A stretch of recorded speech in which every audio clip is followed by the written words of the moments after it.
COP19 is a COP that would lead us all the way to 2015 and to the agreement expected in 2015. In 2015, we're expected to come up with a third enhancement for the regime on climate change. As you all know, the first enhancement we had was in 1997 when we did have the Kyoto Protocol.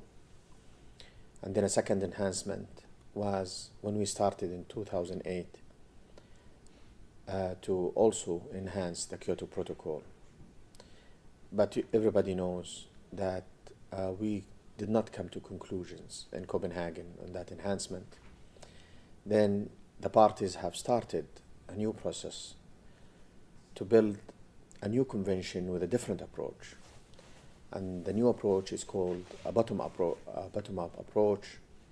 And that approach is basically to change from a target and timetable type of agreements to agreements that would have to be done at home.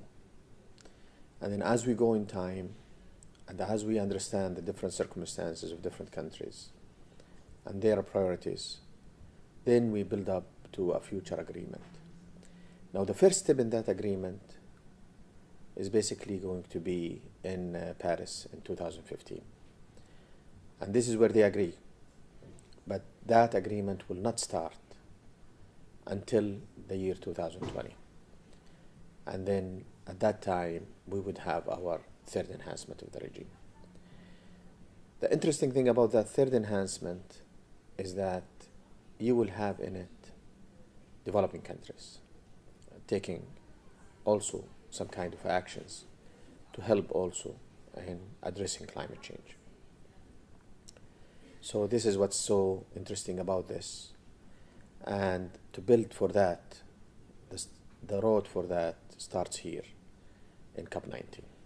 Saudi Arabia, since the start of this whole climate discussions and the climate regime, the main objective behind all its involvement is to make sure that we don't divert away from the questions of sustainable development.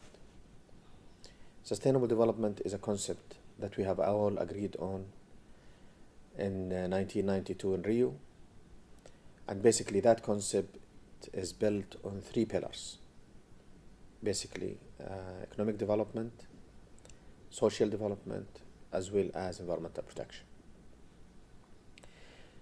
We have, as a kingdom, moved along that direction, looking at the international community's move.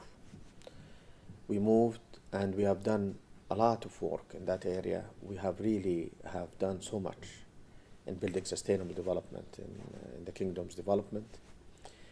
And as a matter of fact, that work that we have done under the sustainable development umbrella is very much work that is also in line with the requirements that is there in the Convention and the Kyoto Protocol.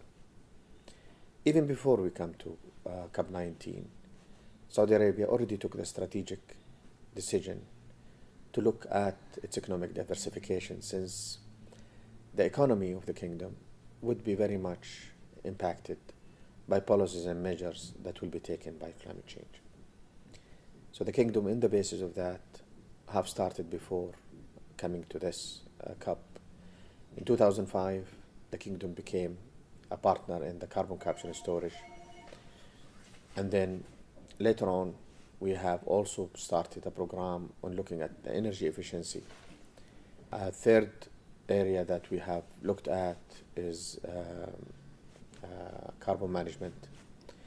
And all this has been programs or initiatives that have started way before coming here to COP19. So COP19 is nothing but for us to go back and reevaluate what we have and push further in these initiatives.